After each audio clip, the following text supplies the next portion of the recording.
오늘 중고등부 주간 예배 그 드레스 코드가 청바지에 흰 티셔츠 윗도리를 입자. 그래서 사실 이제 저도 오늘 이제 청바지를 같이 이제 비슷하게 맞춰 입는다고 입었는데 저는 평소에도 청바지를 즐겨 입습니다. 중고등부 예배 때는 청바지를 간혹 입기도 하고 다른 바지를 입기도 하는데 청바지 브랜드 중에 아주 유명한 브랜드가 하나 있죠. 대부분 다 아실 건데 리바이스라는 청바지 회사가 있습니다. 이 리바이 스트라우스라는 독일계 유대인이 미국에 와서 사업을 하면서 만든 회사인데요. 처음에 이 청바지가 광부들을 위해서 만들어진 청바지입니다. 이 주머니 한쪽 끝에 보면 지금 제가 입고 있는 청바지에도 있는데 주머니 한쪽 끝에 보면은 쇠떼기가 달려 있죠. 처음에 이제 구리로 만든 리벳을 주머니 한쪽 끝에 달면 이 바지가 훨씬 더 오래 가는구나, 더 오래 입을 수 있구나라는 사실을 발견을 했어요. 그래서 청바지 이 바지 그 주머니 단에다가 이 구리로 된 리벳을 달고 그게 이제 특허를 받게 되면서부터 시작된 브랜드가 바로 리바이스라는 청바지입니다. 자신의 이름을 따서 리바이의 옷, 그래서 리바이스라고 이름을 붙인 것 같아요. 근데 이 리바이가 우리 한국말로 하면 레위입니다. 레위를 영어로 하면 리바이라고 읽게 되지요. 레위가 누구입니까? 성전에서 성전 봉사를 담당하던 사람들이 이 레위입니다. 다른 말로 하면 성직자인 것이죠. 제사장 가문이 주로 이 성전 봉사를 담당했고, 이 레위라는 지파 자체가 하나님의 일을 전적으로 맡아서 하던 사람들이었습니다. 그래서 이 레위, 리바이스라는 말 안에는 제사장의 옷, 성직자의 옷, 이런 의미가 담겨 있는 것 같습니다.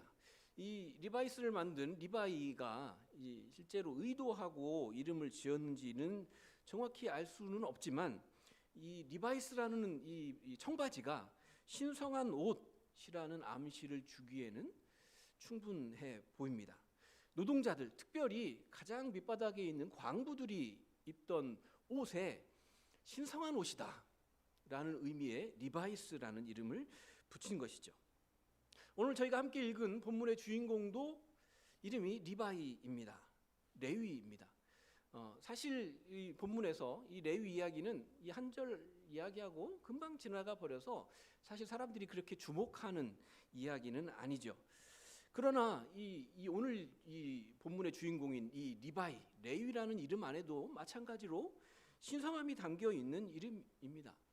제 이름이 박성장인데요. 부모님도 참 이름을 이렇게 지으셨을까 생각이 간혹 드는데, 제가 목회할 때 사람들이 늘 처음에 만나면 물어봅니다. 교회는 잘 성장하고 있습니까? 물론 이제 한자로 치면 조금 다르지만 이름이 성장이다 보니까 늘 묻는 말이 교회 성장하겠습니다. 이런 이야기들을 제가 굉장히 많이 들었는데요. 레위라는 이름으로 살아가고 있는 이 사람도 비슷한 환경 가운데, 처지 가운데 놓여 있지 않았을까 생각이 듭니다. 제사장 가문에서, 레위 지파 제사장 가문에서 태어났을 것이라는 추측을 하게 됩니다. 아무리 기독교인이라고 해도 이름에 노골적으로 기독교 이름을 쓰는 경우가 그렇게 흔하지는 않죠. 그런데 레위라는 이름으로 자녀의 이름을 지었어요. 그것은 그 아이가 정말 신실하게 하나님의 백성답게 하나님의 사역을 맡은 사람답게 살아가길 원하는 부모의 마음이 담겨 있었을 것입니다. 성직자 가문이고 이름의 신성함을 담지했습니다. 잘 나가는 집안이었을 가능성이 크죠. 그런데 실제로 그의 삶은 어떠했습니까? 레위는 세리였습니다.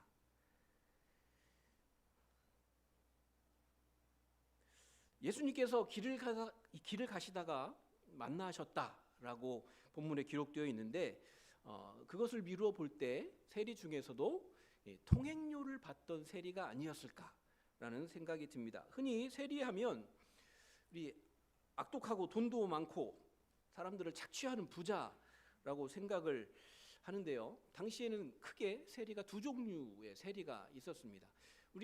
제 기억으로는 한 두어 달 전쯤인 것 같은데 우리 담임 목사님께서 세리였던 삭개오에 관한 설교를 한번 하신 적이 있으시죠?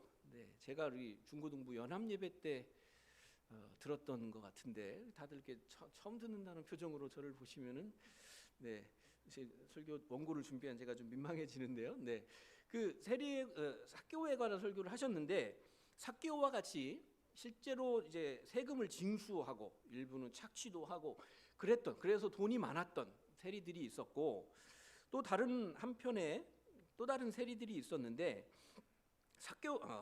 이 오늘 본문의 레위와 같이 국경선 같은 곳에서 통행요금을 받던 세리들도 있었습니다. 이게 말 그대로 톨부스에서 통행요금을 징수하던 세리인 것이죠. 예수님께서 길을 가시다가 이 톨부스에 앉아 있던 이 세리 레위를 만나셨습니다. 그런데 통행료 내고 가면 되잖아요.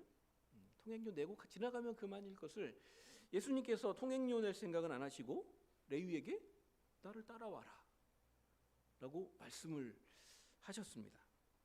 예전에 둘이 만났었다는 다른 증거가 없으니 아마도 처음 만나는 만남이었을 것인데요. 놀랍게 레위가 예수님을 따라 나섰습니다. 레위에게 나를 따라오라고 부르신 것도 놀라운데 그걸 따라 나선 레위는 더 놀라운 일인 것이죠.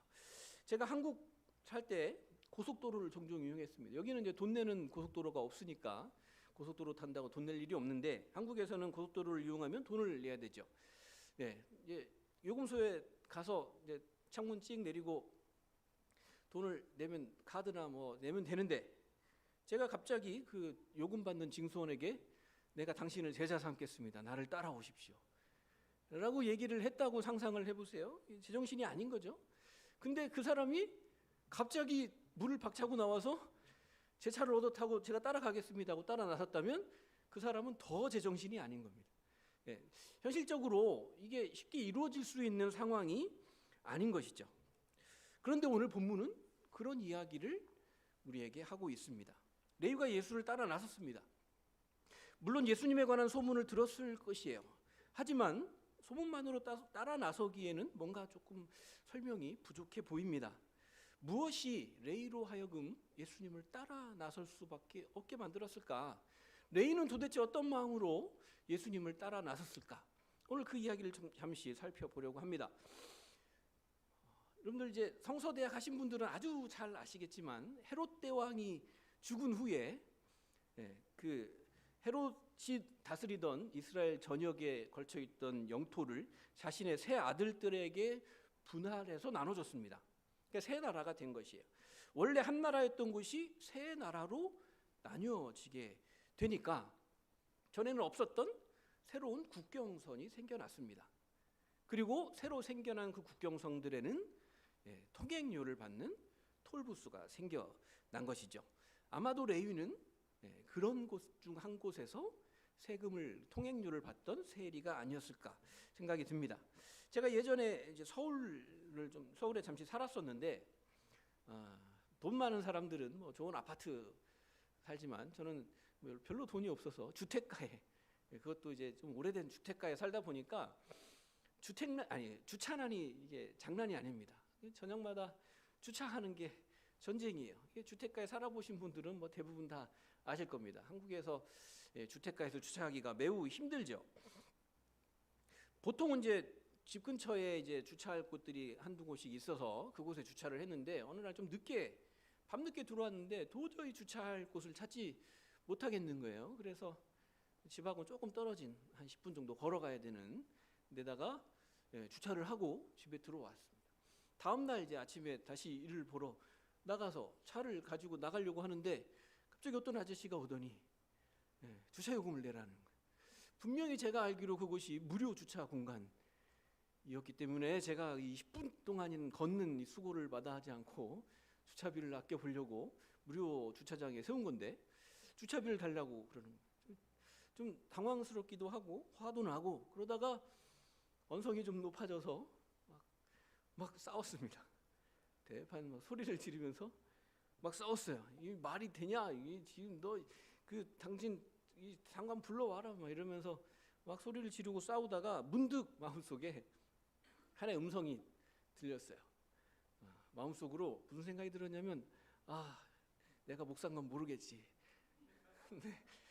네, 당시 뭐 워낙 목사들이 욕을 많이 먹고 있던 때라 마음속에 찔려가지고 지금도 사실 그게 기억이 남는 거 보면 그분에게 좀 죄송했던 것 같아요. 이제 사실 그럴 일이 아닌데 그냥 주차비 좀 내고 나오면 될 일인데 그거를 못 견디고 이렇게 좀 싸웠던 기억이 있습니다. 그분 입장에서 얼마나 곤혹스러웠겠습니까? 하루아침에 무료 주차 공간이던 곳이 유료로 전환되면서 그걸 모르고 주차했던 사람들이 돈을 내야 되는 상황들이 종종 생겼을 것이에요. 그래서 저처럼 시비를 걸고 화를 내고 돈 못 내겠다 이렇게 진상을 부리던 사람들이 여럿 있었겠죠. 더럽고 치사해도 또 먹고 살아야 되니까 그걸 견뎌가며 그 일을 하고 있었을 겁니다. 근데 저도 거기다가 숟가락을 하나 얹어서 그분에게 진상짓을 했던 것이죠. 레위의 일상이 그렇지 않았을까 생각이 듭니다. 없던 통행요금이 생겨난 곳이에요. 공짜로 그 길을 다녔던 사람들이 이제는 통행료를 내야 됩니다. 세금을 걷는 레위에게 친절할 수가 없죠. 욕하고 싸움 걸고 분풀이를 하는 대상으로 레위를 생각했을 겁니다. 매일매일 그런 삶을 살아갔던 레위가 그럼 왜 도대체 세리가 됐을까? 물론 뭐 최종적 선택은 본인이 한 것이겠지만 아마도 조금 더 복잡한 사정이 있지 않았을까라는 생각을 해봅니다. 요즘 세계적으로 경기가 좋지 않죠. 캐나다도 그렇고 한국도 그렇고 전체적으로 먹고 살기가 어렵다고 합니다. 그런데 예수님 당시에는 사실 지금과는 비교할 수 없을 만큼 경기가 굉장히 안 좋았습니다. 그 경제의 기반이던 농업이 몰락하면서 수많은 사람들이 땅을 팔아서 빚을 갚고 소작농으로 전락했습니다. 그마저도 안 된 사람들은 종이 되거나 아니면 일용직 노동자로 살아갔죠. 사실 저희가 잘 알고 있는 예수님의 비유들을 살펴보면 예수님의 비유들 속에 소작농에 대한 이야기, 노동시장에 가서 일을 구하고 있는 일용직 노동자들에 대한 이야기, 이런 이야기들이 예수님의 비유의 소재로 자주 등장하는 것을 보게 됩니다. 그것이 예수님 당시의 경제 상황을 반영해 주고 있는 것이죠. 그것도 안 돼서 고향을 떠나 우리 디아스포라가 된 사람들도 많이 있습니다. 경기가 안 좋으니 레위인들은 성전을 떠났습니다. 제사장들도 몰락했죠. 실제로 하나님을 섬기는 일들로 자신의 생계를 유지할 수 없는 그런 상황 가운데 처하게 된 것입니다. 스스로 자신의 일을 선택할 수 있는 사람들이 대부분 사라졌습니다. 자신이 선택이 아니라 몰려서 그 일을 할 수밖에 없는 사람들이 더 많아진 것이죠. 레위도 마찬가지입니다. 통행료를 받는 세관의 일이지만 그것이라도 할 수 있다면 다행이다라고 생각했을 것 같습니다. 레위는 경건한 유대인으로 태어나 신성함을 담지한 레위라는 이름으로 살았습니다. 그런데 지금은 단지 먹고 살기 위해 온갖 모욕을 참으며 통행요금을 받고 있는 일을 하고 있는 것이죠. 하루에도 수십 번 도망가고 싶었을지 모릅니다. 자신의 모습이 너무너무 초라하고 한심해 보였을지도 모르겠습니다. 세금을 걷어들이며 자신의 배를 채우는 헤롯 땅 일파가 좋아서 한 일은 아니었을 겁니다. 경건한 유대인들 중에 헤롯 땅을 좋아했던 사람은 없었습니다. 이게 사실 더 치욕적인 일이죠. 먹고 살기 위해 해야만 하는 일들, 내 양심과 내 생각은 다른 것을 말하고 있지만 먹고 살아야 하니 어쩔 수 없이 하는 일들 가운데 우리는 더 큰 치욕을 느끼기 마련입니다. 사람이 가장 굴욕감을 느낄 때가 바로 밥줄 때문에 불의와 타협할 때 아닙니까? 그런데 레위의 삶이 지금 그렇습니다. 먹고 살기 위해 통행료를 걷고 있죠. 좋아하지도 않는 권력자들을 위해 욕먹고 싸우고 세리라는 최악의 칭호, 죄인의 칭호를 달고 살아가고 있습니다. 그거 자체가 고통이죠. 날마다 자괴감, 모멸감, 자신을 향한 분노, 그리고 수치심과 싸우고 있었을 것 같습니다. 그런데 어느 날 소문으로만 듣던 예수님이 나타났습니다. 소문으로만 듣던 예수님을 만난 것이죠. 그리고 그 예수님께서 나를 따라오너라 이렇게 말씀하셨습니다. 무슨 말입니까? 나는 네가 필요하다 그 얘기 아닙니까?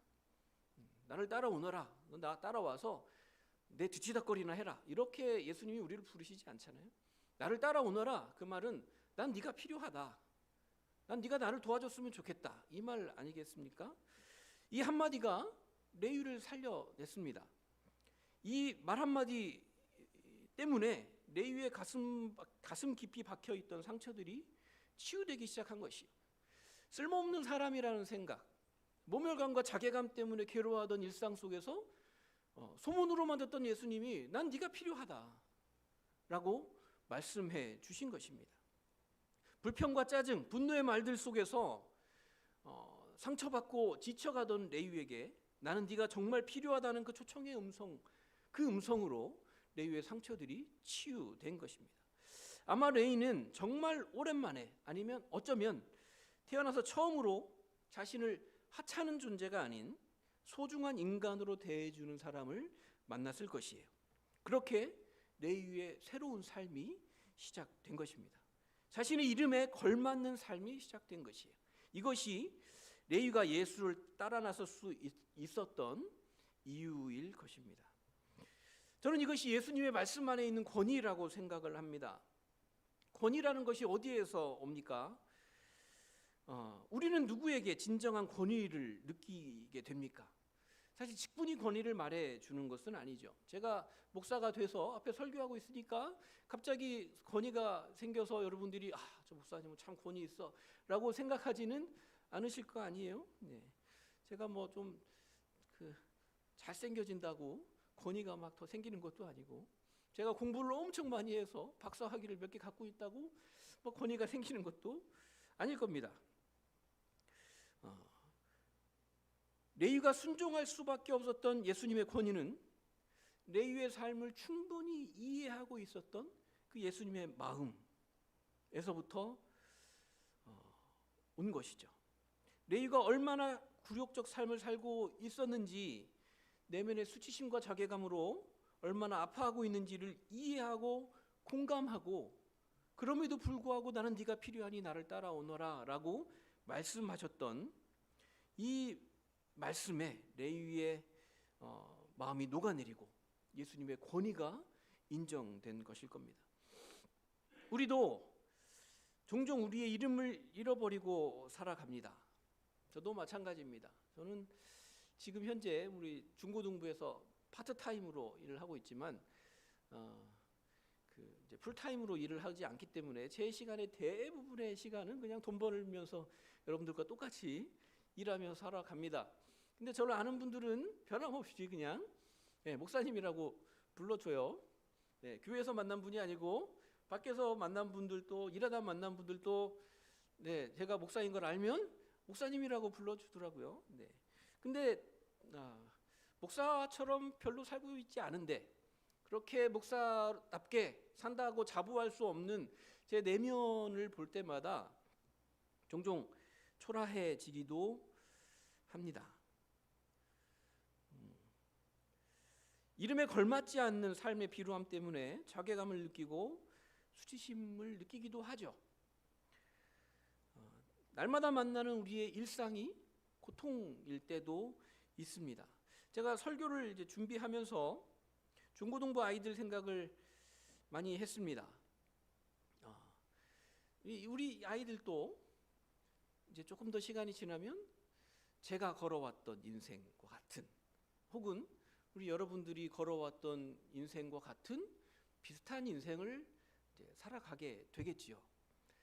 실패도 경험하고 마음에 낙심되는 일도 많고 슬픈 일들도 겪어내야 할 것이고, 때로는 그것이 자신의 마음을 찌르고 고통스러운 순간들도 이제 있을 겁니다. 그러다 보면 자신에게 주어진 이름을 잃어버리고 그리스도인이란 이름도 잃어버리고 살아가게 될 수도 있지 않을까, 그런 생각을 하게 됐습니다.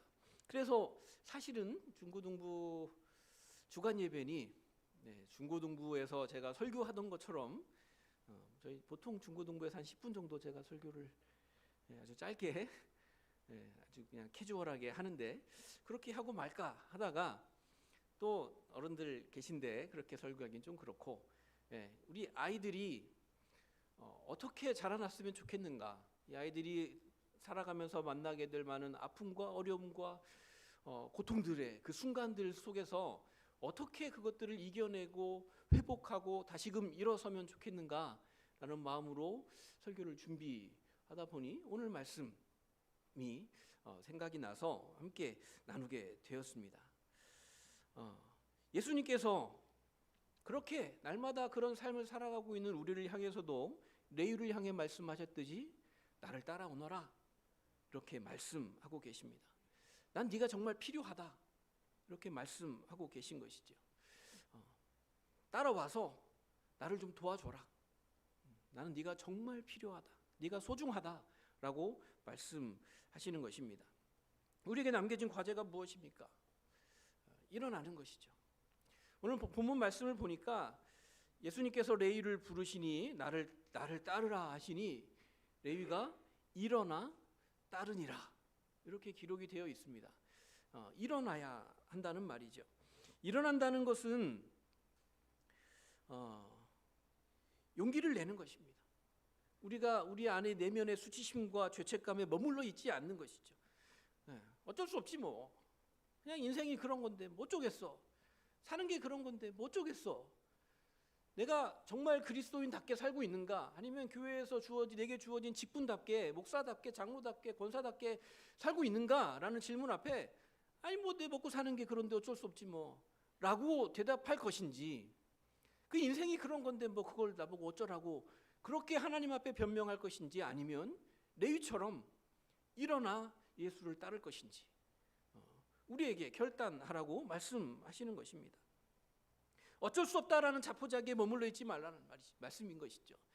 죄책감에 머물러 있지 마라 라고 말씀하시는 것입니다. 성서에서 일어난다라는 말은 사명을 의미하는 말입니다.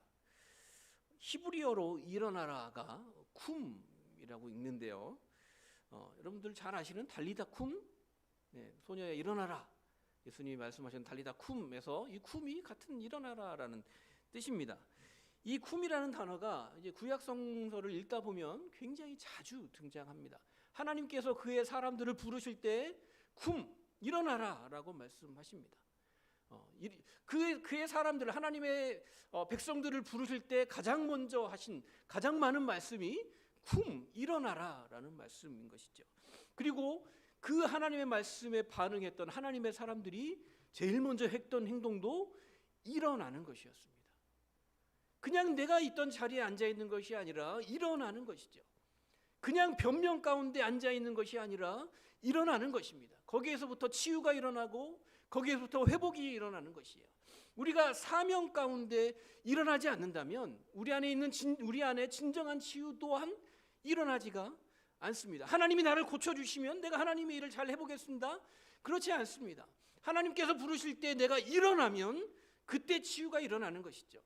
나를 따라오너라 라는 말씀 앞에 레위가 일어나서 레위의 삶이 변화됐던 것처럼 하나님이 우리를 부르실 때 일어나야 그곳에 변화도 생기고 치유도 일어나고 하나님의 역사가 일어나는 것입니다. 하나님께서 우리에게 주신 사명을 붙잡고 살아갈 때 그곳에 진정한 회복이 있습니다. 예수님과 함께 일어날 수 있기를 바랍니다. 우리 중고등부 아이들이 인생의 여정 가운데 힘들고 지치고 어려울 때 하나님의 말씀을 기억해서 일어날 수 있도록 기도해 주시기를 바랍니다. 하나님께서 여전히, 예수님께서 여전히 우리를 사랑하시고 나를 소중히 여기시고 나를 필요로 하신다는 사실을 기억하고 일어날 수 있기를 그렇게 함께 빌어 주셨으면 좋겠습니다. 먹고 사는 일 굉장히 중요합니다. 저는 누구보다 먹고 사는 일이 중요하다고 생각하는 사람입니다. 그러나 우리가 사명을 잊어버린다면 우리 안에 진정한 치유는 없습니다. 먹고 사는 일이 바빠서 하나님께서 내게 주신 사명은 잠시 뒤로 미뤄두고 하나님 내게 좀 은혜 먼저 주셨으면 좋겠습니다. 그런 일은 절대로 일어나지 않습니다. 하나님께서 부르실 때에 그 사명 붙잡고 일어나야 하나님께서 우리에게 치유와 회복과 우리를 새롭게 하시는 은혜들을 베풀어 주시기 때문입니다. 예수님과 함께 일어나는 우리 모두가 될 수 있기를 빕니다.